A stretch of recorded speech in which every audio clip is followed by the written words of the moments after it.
भागवत महिला मंडल कोसली के तत्वाधान में जो बाबा श्याम की शीश के दाने की अमर कहानी यहाँ पर चल रही है।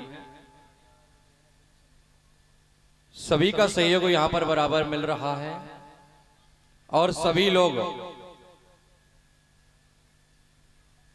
बढ़ चढ़ करके इसमें हिस्सा भी ले रहे हैं। तो सभी का भागवत महिला मंडल का मैं भी व्यासपीठ से बहुत बहुत अभिनंदन करता हूं। आप सभी पधारे हुए श्रद्धालु गणों का बहुत बहुत अभिनंदन, बहुत बहुत साधुवाद। जैसा कि अभी आप लोगों को बताया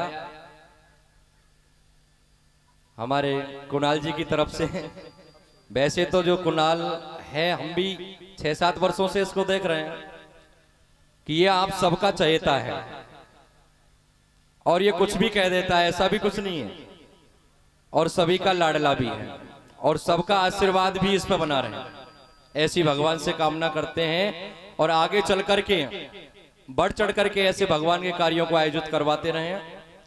तो आइए पुनः सभी लोग भगवान के श्री चरणों में प्रणाम करते हुए प्रवेश करेंगे। जैसे ही और आज बर्बरीक जी महाराज महिसागर संगम क्षेत्र में पहुंचे और वहां पर पहुंच करके दर्द स्थली पर अपना स्थान बनाया, अपना आश्रम बनाया और त्रिकाल पूजा करके महाराज देवियों की आराधना करने लगे। और आराधना करते करते जब 3 वर्ष व्यतीत हो गए, महाराज जैसे 3 वर्ष का समय व्यतीत हुआ कि जो देवियां हैं ना वो प्रकट होकर के आ गई। बोलिए सच्चे दरबार की।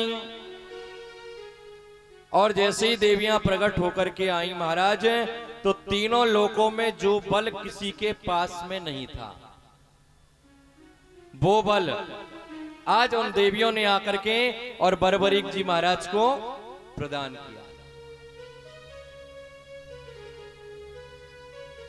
और फिर उस बर्बरीक से ये कहती हैं कि बर्बरीक अभी तुम्हें यहीं पर रुकना है, जाना नहीं है। क्यों? क्योंकि यहां पर तुम्हारे पास में एक विजय नाम का एक ब्राह्मण यहां पर आएगा, एक विजय विप्र आपके पास में आएगा और यहां पर आकर के वो तपस्या करेगा और तुमको उसकी तपस्या में उसकी सहायता करनी है, राक्षसों से उसकी सुरक्षा करनी है। और जब देवियों ने इस प्रकार कहा तो देवियों की आज्ञा को मान करके बर्बरीक जी और वहीं पर रुक जाते हैं। और जैसे ही वहां पर रुके महाराज, विजय विप्र का आगमन हुआ। विजय विप्र वहां पर आए और बर्बरीक जी से जब मुलाकात हुई तो आज बर्बरीक जी ने ये कहा, बोले विजय विप्र आप यहां पर बैठ करके और तपस्या करो और मैं तुम्हारी सुरक्षा करूंगा। आप निर्भीक होकर के और तपस्या को आरंभ करिए। अब तो विजय विप्र ने अपनी साधना के लिए अपने मंडल को बनाया और बर्बरीक से यह कहा कि ब्राह्मण देवता, बर्बरीक जी ने यह कहा कि ब्राह्मण देवता आप निश्चित हो जाएं और निश्चित होकर के और तपस्या को आरंभ कर दीजिए। आपकी साधना में किसी भी प्रकार का कोई व्यवधान नहीं होगा।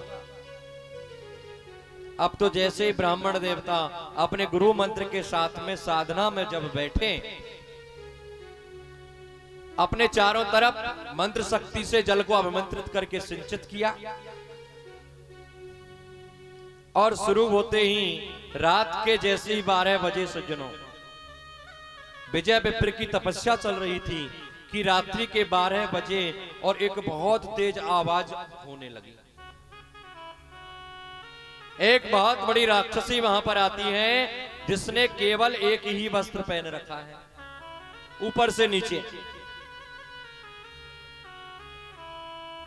और महाराज पूरी की पूरी खून से रक्त से सनी हुई है।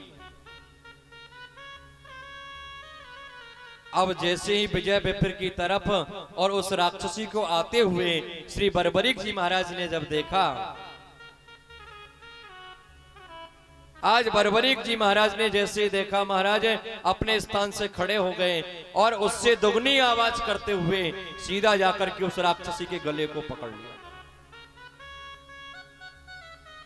और उसके गले को दबा करके बर्बरीक जी महाराज ने उसका उद्धार कर दिया, उसके मुक्ति प्रदान कर दी। महाराज वापस आकर के अपने स्थान पर बैठे कि फिर से महाराज रेपलेंद्र नाम का एक राक्षस आ गया, उसका भी और बर्बरीक जी महाराज ने और महाराज वध कर दिया।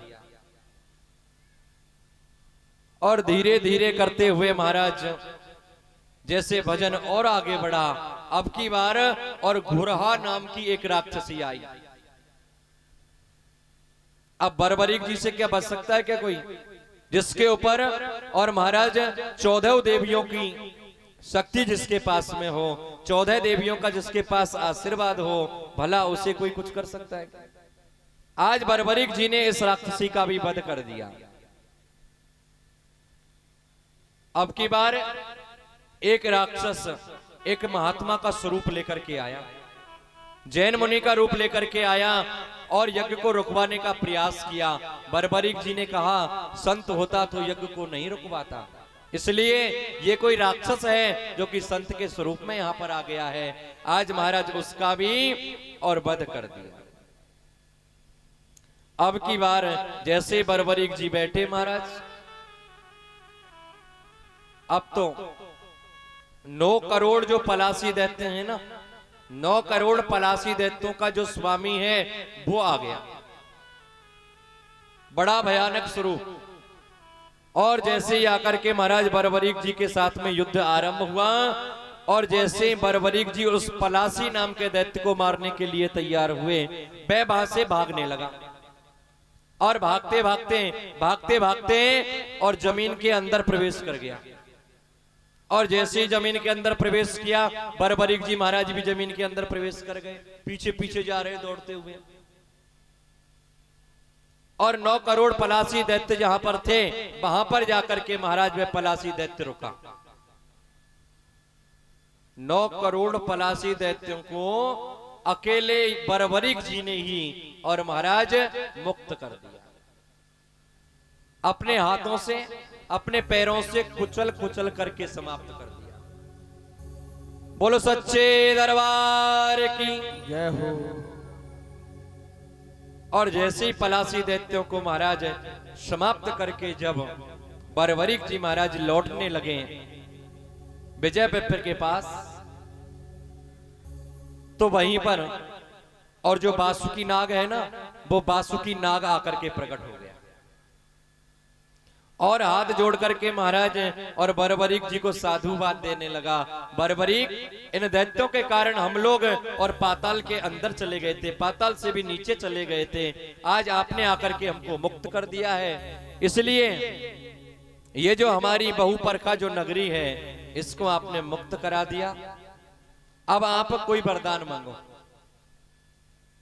बहुत प्रयास किया बर्बरीक जी को वरदान देने का, लेकिन बर्बरीक जी ने कहा बासुकी नाग, मैं कोई स्वार्थ के लिए किसी का कोई कार्य नहीं करता, मेरा कोई स्वार्थ निहित नहीं है, मैं तो परोपकार के लिए ही और कार्य को करता हूं, इसलिए मुझे आपसे कुछ नहीं चाहिए। और अगर आप कुछ देना भी चाहते हैं तो जो विजय विप्र तपस्या कर रहे हैं, उनकी तपस्या में उनको सिद्धि प्राप्त हो, यही वरदान आप मुझे दे दो। क्या वरदान मांगा भाई? जो विजय विप्र तपस्या में था ना, बोले इसकी सिद्धि इसे प्राप्त हो जाए, मुझे कुछ नहीं चाहिए। क्योंकि जो बाबा हैं, बाबा तो बड़े पराक्रमी हैं, बड़े दानवीर हैं, ये लेते नहीं है, इनका काम है केवल देने का। आज तक बाबा ने किसी से कुछ नहीं मांगा, किसी से कुछ नहीं लिया।